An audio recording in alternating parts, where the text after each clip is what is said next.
ഹനഫി മദ്ഹബിൽ ഫർള് നോമ്പാണെങ്കിൽ പോലും, റമളാനിലെ ഫർള് നോമ്പാണെങ്കിൽ പോലും രാത്രി തന്നെ നിയത്ത് ചെയ്യൽ നിർബന്ധം ഇല്ല. അങ്ങനെ വരുമ്പോൾ ഹനഫി മദ്ഹബിൽ പകൽ നിയത്ത് ചെയ്യാം. പകൽ ഏത് വരെ പറ്റും? ലൊഹർ വരെ പറ്റൂല. നമ്മളെ മദ്ഹബിൽ സുന്നത്ത് നോമ്പിന് ലൊഹറിന്റെ ടൈം വരെയുണ്ട്. അത്ര ഹനഫി മദ്ഹബിലെ പ്രബല അഭിപ്രായം അനുസരിച്ച് പറ്റൂല. അവിടെ പലർക്കും തെറ്റിദ്ധാരണ വരാറുണ്ട്. ഹനഫി മദ്ഹബിൽ ഫജ്ർ സ്വാദിഖ് വെളിവായത് മുതൽ, സുബ്ഹ് ബാങ്ക് കൊടുക്കുന്ന സമയം മുതൽ മഗ്രിബ് വരെയുള്ള സമയത്തെ നമ്മൾ കണക്കാക്കി അതിന്റെ നേരെ നടു മദ്യം എപ്പോഴാണ് വരുന്നത് അതിന്റെ അടുക്ക് നിയത്ത് ചെയ്യണം. അപ്പോ സുബ്ഹ് ബാങ്ക് ഒരു വിളിക്കുന്ന സമയം നമ്മളൊരു 5:30 മണിയാന്ന് വിചാരിക്കുക. മഗ്രിബിന്റെ സമയം 6:30 ആണെന്ന് വിചാരിക്കുക. അങ്ങനെയാണെങ്കിൽ അപ്പൊ ഇത് രണ്ടിന്റെ അടുക്ക് ഒരു 13 മണിക്കൂർ സമയം ഉണ്ടാകും. അങ്ങനെ വരുമ്പോൾ ഇദ്ദേഹം നിയത്ത് ചെയ്യേണ്ടത്, ഇപ്പൊ സുബ്ഹ് 5:30ക്കല്ലേ, അങ്ങനെ വരുമ്പോൾ ഒരു 12 മണി വരേക്കാണ് ഇതിന്റെ പകുതി സമയം വരിക. 12 മണി വരെ ആയിരിക്കും. നമ്മുടെ നാട്ടിൽ ളുഹർ ബാങ്ക് കൊടുക്കുന്നത് 12:45 പകലിന്റെ പകുതി വരുന്നത് 12 മണിയാണ്. അങ്ങനെയാണ് ഇദ്ദേഹം 12 മണിന്റെ ഉള്ളിൽ നിയത്ത് ചെയ്യണം. അല്ലാതെ ആ 12 മണി കഴിഞ്ഞു പോയാൽ പിന്നെ ചാൻസ് ഇല്ല. ഇതാണ് ഹനഫി മദ്ഹബിലെ പ്രബലമായ അഭിപ്രായം. അതേപോലെ തന്നെ അവിടെ ശ്രദ്ധിക്കേണ്ട മറ്റൊരു കാര്യം, ഇതൊക്കെ റമളാൻ അദാ ആയി നിർവഹിക്കുമ്പോഴേ ഉള്ളൂ. ഒരുത്തന് റമളാൻ നോമ്പ് ഖളായിപ്പോയി, പിന്നീട് അദ്ദേഹം പെരുന്നാളൊക്കെ കഴിഞ്ഞ് മറ്റൊരു ദിവസം ഖളാ വീട്ടുകയാണെങ്കിൽ നിയത്ത് രാത്രിയിൽ തന്നെ വേണം. ഇത് അദാ ആയി നിർവഹിക്കുന്ന റമളാനിലെ നോമ്പിന് മാത്രമാണ് ഈ ഒരു ഇളവുള്ളത്. അദാഇനുള്ളൂ, ഖളാഇനില്ല. പിന്നെ റമളാൻ അല്ലാത്ത മറ്റ് നേർച്ച നോമ്പ് മറ്റു കാര്യങ്ങളൊക്കെ ഹനഫി മദ്ഹബിൽ അതിന്റെ നിയത്തിന്റെ ചർച്ചകളുണ്ട്. അപ്പൊ അതിലേക്ക് നമ്മൾ കടക്കേണ്ട ആവശ്യമില്ലല്ലോ. ഇനി അതേപോലെ തന്നെ ഇവിടെ ശ്രദ്ധിക്കേണ്ട മറ്റൊരു കാര്യം, നിയത്ത് ചെയ്യുമ്പോൾ ഇപ്പൊ നമുക്ക് 10 മണിക്കാണ് ഓർമ്മയായത്, ഞാൻ ഇന്ന് പഠിച്ചോനെ നിയത്ത് ചെയ്തിട്ടില്ലല്ലോ എന്ന് 10 മണിക്ക് ഓർമ്മയാല്, ഇന്ന് ഞാൻ നോമ്പുകാരനാണ് നിയത്ത് ചെയ്യുമ്പോൾ ഇന്ന് സുബ്ഹ് മുതൽ, ഫജ്ർ മുതൽ, അല്ലെങ്കിൽ പ്രഭാതത്തിന്റെ തുടക്കം മുതൽ ഞാൻ നോമ്പുകാരനാണ്. അപ്പൊ ഇന്നത്തെ സുബ്ഹ് മുതൽ മഗ്രിബ് വരെ ഞാൻ നോമ്പുകാരനാണ് എന്ന് കഴിഞ്ഞതും കൂടെ നിയത്തിൽ എന്ത് ചെയ്യണം? ഉൾപ്പെടുത്തണം. അല്ലെങ്കിൽ നോമ്പ് എന്താവില്ല, ശരിയാവുകയില്ല. ഈ വസ്തുതകളൊക്കെ ഹനഫി മദ്ഹബിലെ ആധികാരിക കിതാബായ റദ്ദുൽ മുഹ്താറിലെ മറ്റു കിതാബിലൊക്കെ പറഞ്ഞിട്ടുണ്ട്. അപ്പൊ ഈ ഒരു കാര്യം ശ്രദ്ധിക്കണം.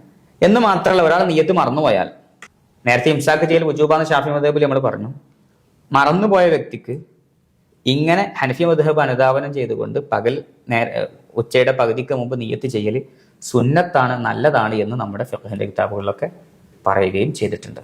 ഹനഫി മദ്ഹബ് അനുസരിച്ച് നിയത്ത് വെക്കേണ്ട കാര്യങ്ങൾ ഉസ്താദ് വിശദീകരിക്കുകയുണ്ടായി. നേരത്തെ മാലിക്കി മദ്ഹബില് നമ്മുടെ മദ്ഹബിൽ ഇല്ലാത്ത നോമ്പ് മുറിയുന്ന കാര്യങ്ങൾ ഉസ്താദ് വിശദീകരിച്ചു. അതേപോലെ ഹനഫി മദ്ഹബില് നമ്മുടെ മദ്ഹബിൽ ഇല്ലാത്ത നോമ്പ് മുറിയുന്ന വല്ല കാര്യങ്ങളുമുണ്ടോ? ഹനഫി മദ്ഹബ് അനുസരിച്ച് നിയത്ത് ചെയ്തിട്ട് നോമ്പെടുക്കുമ്പോൾ ഹനഫി മദ്ഹബിൽ നിയമങ്ങൾ പാലിക്കൽ നിർബന്ധമാണല്ലോ. അങ്ങനെ വരുമ്പോൾ നമ്മളെ മദ്ഹബിൽ ഇല്ലാത്ത, ഷാഫി മദ്ഹബിൽ ഇല്ലാത്ത എന്തെങ്കിലും കാര്യങ്ങൾ, നേരത്തെ മാലിക്കി മദ്ഹബിൽ പറഞ്ഞ പോലെ കണ്ണിൽ മരുന്നുറ്റിക്കരുത് എന്നൊക്കെ പറഞ്ഞ പോലെ അങ്ങനത്തെ എക്സ്ട്രാ വല്ലതും ശ്രദ്ധിക്കേണ്ടതുണ്ടോ എന്നാണ് ചോദ്യം. ഹനഫി മദ്ഹബിൽ പൊതുവെ അങ്ങനെ ശ്രദ്ധിക്കേണ്ടതില്ല. ഒരർത്ഥത്തിൽ നമ്മളെ മദ്ഹബിനേക്കാളും നോമ്പിന്റെ വിഷയത്തിൽ കുറച്ച് എളുപ്പം ഹനഫി മദ്ഹബിൽ നമുക്ക് മനസ്സിലാക്കാൻ പറ്റും. പ്രത്യേകിച്ചൊന്നും അധികം ശ്രദ്ധിക്കേണ്ടതില്ല. ഒരു കാര്യമാണ് പ്രത്യേകം ശ്രദ്ധിക്കേണ്ടത്, ഷാഫി മദ്ഹബ് അനുസരിച്ച് നോമ്പെടുക്കുന്ന വ്യക്തി പകൽ സമയത്ത് അകാരണമായി ഭക്ഷണം കഴിച്ചാൽ, ഒരു കാരണമില്ല, മടിയനായിട്ട് വെറുതെ അങ്ങോട്ട് ഭക്ഷണം കഴിച്ച് നോമ്പ് മുറിച്ചാൽ വലിയ തെറ്റാണ്, തൗബ ചെയ്യണം. എന്നിട്ട് അയാൾ ഒരൊറ്റ നോമ്പേ ഖളാ വീട്ടേണ്ട ആവശ്യമുള്ളൂ. ഹനഫി മദ്ഹബിൽ ഇങ്ങനെ ചെയ്തു കഴിഞ്ഞാൽ അകാരണമായി, രോഗിയായിട്ടോ അല്ലെങ്കിൽ പെണ്ണിന് മെൻസ്ട്രേഷൻ ഉണ്ടായാലൊന്നുമല്ല, നോമ്പ് എടുത്ത വ്യക്തി നോമ്പ് മുറിച്ചു കഴിഞ്ഞാൽ അയാൾ കഫാറത്ത് കൊടുക്കണം. നമ്മളെ മദ്ഹബിൽ ഭാര്യ ഭർത്താക്കൾ റമളാനിന്റെ പകലിൽ ശാരീരിക ബന്ധത്തിൽ ഏർപ്പെട്ട് കഴിഞ്ഞാൽ ആ ഭർത്താവിന് 2 മാസം തുടർച്ചയായി നോമ്പെടുക്കണം എന്ന് പറയുന്നുണ്ടല്ലോ. അതേപോലത്തെ കണിശത ഹനഫി മദ്ഹബിലുണ്ട്. അവരെ മദ്ഹബിൽ ഇങ്ങനെ, ഹനഫി മദ്ഹബിൽ ഇങ്ങനെ നോമ്പ് മുറിച്ചു കഴിഞ്ഞാൽ 2 മാസം തുടർച്ചയായിട്ട് അതിന് പ്രായശ്ചിത്തമായി നോമ്പെടുക്കണം. ഈ ഒരു വിഷയം കുറച്ച് ഗൗരവമുണ്ട്. എന്നത് മാറ്റിവെച്ചാൽ വളരെ എളുപ്പമാണ്. എന്ന് മാത്രമല്ല, ചില ഇളവും കൂടെ ഹനഫി മദ്ഹബിലുണ്ട്. അത് ചിലപ്പോൾ ആർക്കെങ്കിലും ഉപകാരമായേക്കും. ഇപ്പൊ കഫം ഉള്ളിലേക്ക് ഒരാൾ ബോധപൂർവം ഇറക്കിയാലും ഹനഫി മദ്ഹബ് അനുസരിച്ച് നോമ്പ് നഷ്ടപ്പെടില്ല. ഇത് പ്രത്യേകം പറയാൻ കാരണം, ചിലർക്കെങ്കിലും ഈ കഫത്തിന്റെ തകരാറുകളൊക്കെ ഉണ്ടാകും.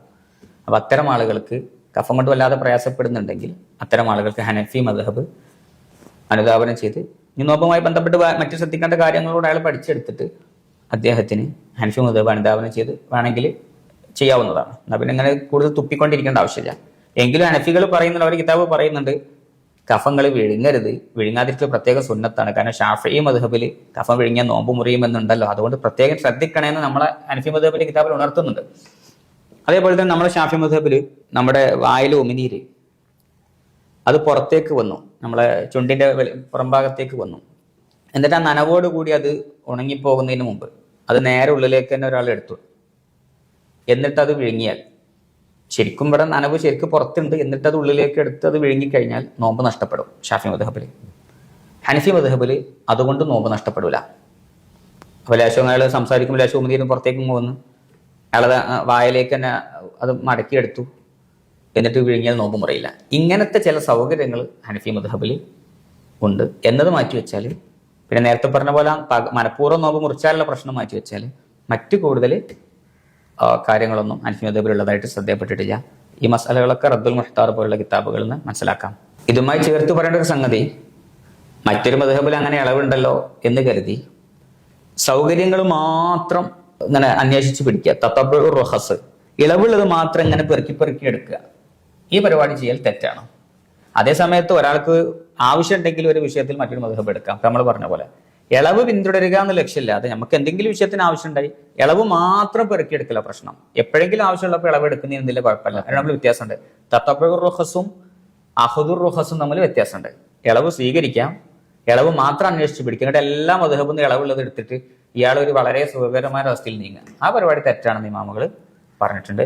അതേസമയത്ത് ആവശ്യമുള്ള സമയത്ത് ഇത്തരം മറ്റു മദ്ഹബ് മാറുന്നതിന് വിരോധമൊന്നുമില്ല, വലിയ അനിവാര്യത വേണമെന്നൊന്നുമില്ല. ആവശ്യങ്ങൾ ഉണ്ടെങ്കിൽ തന്നെ, അല്ലെങ്കിൽ നമുക്ക് വേണമെങ്കിൽ മറ്റു മദ്ഹബ് മാറുന്നതിന് കുഴപ്പമില്ല. ഇളവ് സ്വീകരിക്കാനുള്ള ലക്ഷ്യത്തിൽ ഫുള്ള് ഇളവ് മാത്രം തപ്പിപ്പിടിക്കൽ തെറ്റാണ്. അതേസമയത്ത് ഇടയ്ക്ക് ചില ഇളവുകൾ എടുക്കുന്നത് കൊണ്ട് കുഴപ്പമില്ല. ഇതാണ് അതിൻ്റെ ഒരു ചുരുങ്ങിയ രൂപം. എങ്കിലും ഏറ്റവും നല്ലത് ആധികാരികമായ അഭിപ്രായ വ്യത്യാസങ്ങളൊക്കെ പരിഗണിച്ച് ഒരഭിപ്രായ വ്യത്യാസവും ഇല്ലാത്ത രൂപത്തിൽ നമ്മുടെ ഇബാദത്തുകളാക്കലാണ് ഏറ്റവും കരണീയം.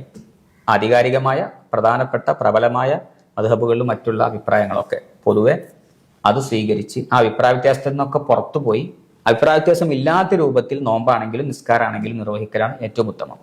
ചില അഭിപ്രായ വ്യത്യാസങ്ങൾ പരിഗണിക്കേണ്ടതില്ല എന്ന് ഇമാമുകൾ പറഞ്ഞിട്ടുണ്ട്. ചില ഖുർദി റഹിമഹുല്ലൊക്കെ വിശദീകരിച്ചിട്ടുണ്ട്. അതിപ്പോൾ നമ്മൾ വിശദീകരിക്കേണ്ട സന്ദർഭമല്ല. പൊതുവെ പറഞ്ഞാൽ അഭിപ്രായ വ്യത്യാസങ്ങളിൽ നിന്നൊക്കെ മാറി ചെയ്യൽ തന്നെയാണ് സൂക്ഷ്മത. അപ്പൊ നമ്മൾ ഹനഫിയിൽ അങ്ങനെ ഉണ്ടല്ലോ എന്നുണ്ട്, അത് എടുക്കുമ്പോൾ ഷാഫി അനുസരിച്ച് അവന്റെ നോമ്പ് എന്താകുന്നുണ്ട്, പ്രശ്നമുണ്ട്, ഒരു പ്രശ്നം വരുന്നുണ്ട്. അപ്പൊ ഷാഫി എല്ലാ മദ്ഹബിലും കിട്ടുന്ന രൂപത്തിൽ ചെയ്യുമ്പോൾ അത് തന്നെയാണ് കൂടുതൽ സൂക്ഷ്മത. ഇതൊക്കെ നമ്മുടെ ആവശ്യമുള്ള വ്യക്തിക്ക് വേണ്ടി പറയുന്ന ഇളവുകളാണ്. അല്ലാതെ ഇത് എപ്പോഴും ഇങ്ങനെ ഒരു തസാഹുലം നൽകൊരു ദീനുകൊണ്ട് കളിക്കാൻ വേണ്ടിയിട്ടല്ല, മറിച്ച് ഒരു പ്രയാസമുള്ള വ്യക്തിക്കുള്ള സൗകര്യങ്ങൾ ഇമാമുകൾ ഉണർത്തുക എന്ന ഉദ്ദേശത്തിൽ മാത്രമാണ് ഇത്തരം സംസാരങ്ങൾ